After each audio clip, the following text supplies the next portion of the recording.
awal mula miara koi itu disebabkan oleh hobi sebelumnya, yaitu hobi bonsai tanaman. Pada masa itu saya sering melihat di forum komunitas ya, komunitas bonsai. Para pebonsainya itu sering sharing foto bonsai mereka di atas kolam koi atau di pinggir kolam koi. Kiblat bonsai itu kan ke Jepang. Seperti kita ketahui ya, kalau kolam koi di Jepang itu biasanya di sekitar atau di pinggir kolam koinya itu kan ada bonsainya. Jadi menurut saya perpaduan antara bonsai dan koi itu sepertinya sangat unik. Jadi muncul keinginan juga untuk mempunyai kolam koi. Jadi pada akhir tahun 2012 saya mulai membuat kolam koi. Kolam permanen buatan sendiri, ukurannya sangat mini, cuma 2x1 kali 40 cm aja. Kalau saya nyebutnya sih kolam kobokan kaki. Setelah punya hobi baru ini, mulai join ke komunitas atau forum-forum koi. Pada masa itu ada forum Kaskus dan forum Kois. Jadi di forum itu saya banyak belajar bagaimana cara merawat koi yang benar, membuat filter yang bagus. Jadi seiring berjalannya waktu, yang namanya keracunan koi itu tak terhindarkan juga. Akhirnya muncul keinginan buat kolam baru, kolam yang lebih besar, supaya bisa memaksimalkan pertumbuhan ikan dan bisa menampung ikan yang lebih banyak. Ya, ketika itu masih bimbang mau bikin kolam permanen atau kolam portable. Kolam portable itu seperti kolam terpal dan kolam fiber. Akhirnya saya memutuskan membuat kolam terpal saja. Ukurannya juga tidak terlalu besar sih, cuma 2,5 kali 1,5 kali 0,7. Alasannya sih ada beberapa pertimbangan, seperti ini kolam saya posisinya kan di lantai 4. Jadi pertimbangan untuk beban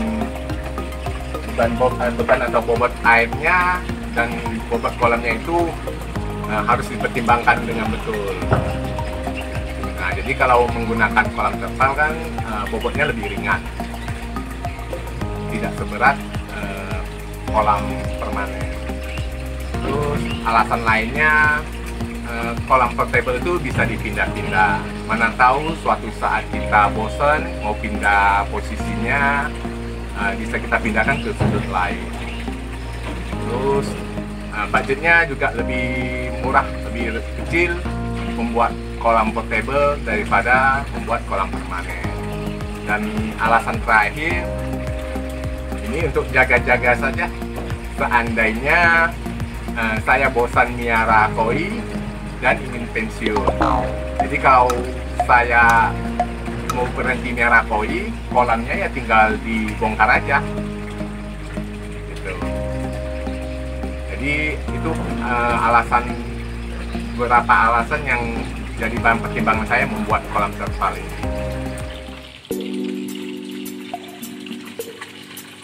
Untuk konsep kolam terpal ini saya bikinnya sih model minimalis, karena pada masa itu trennya kolam model minimalis.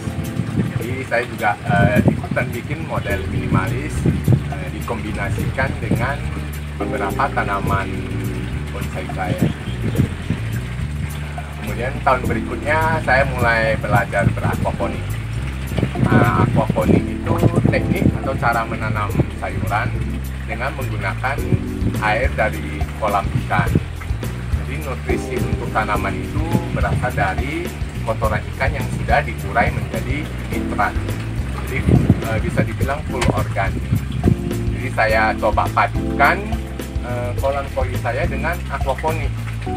Jadi kalau kita menggunakan kolam koi untuk beraquaponik, artinya kita miara koi bonus sayuran.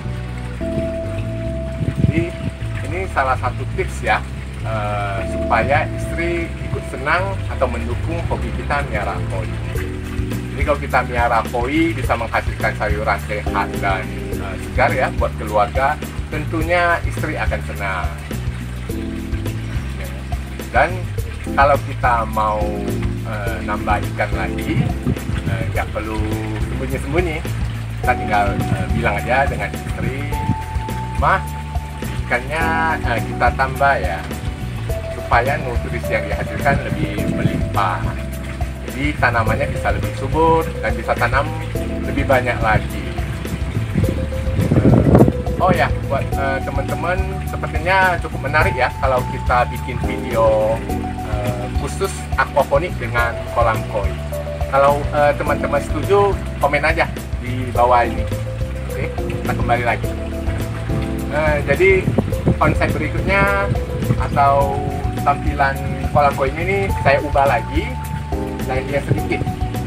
Saya tambahkan kayu-kayu ini dan dindingnya saya kasih tambahan plastik ini, jadi tampilannya lebih bagus. Jadi kalau di kolam terpal ini enak, bisa kita kreasikan sesuai kreativitas kita. Lalu setelah tampilannya mulai agak ngebosenin, pada awal tahun 2020 ini saya ganti tampilannya menjadi seperti saat ini. Tampilannya lebih modern ya, dan lebih segar.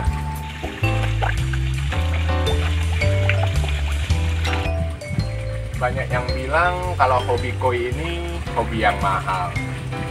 Kalau menurut saya ada benarnya, ada salahnya juga. Dibilang benar kalau ya kita buatnya kolam yang besar, menggunakan peralatan yang canggih.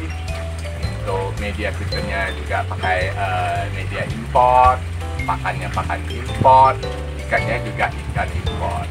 Tentunya biaya perawatannya juga akan mahal.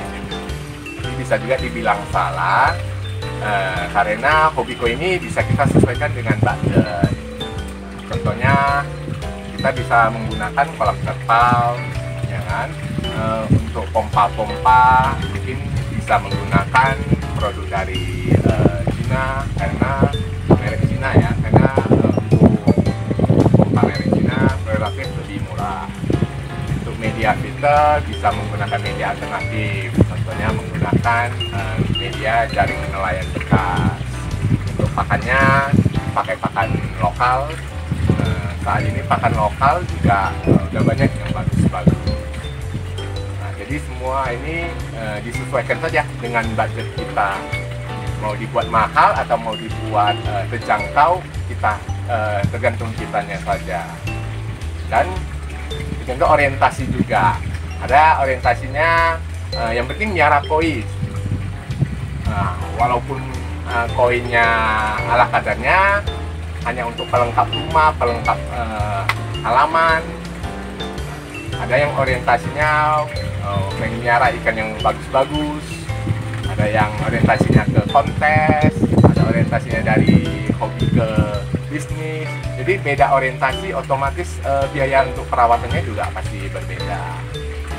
Jadi intinya di hobi koi ini jangan dijadikan beban, tetapi dijadikan hiburan buat membuang stres kita.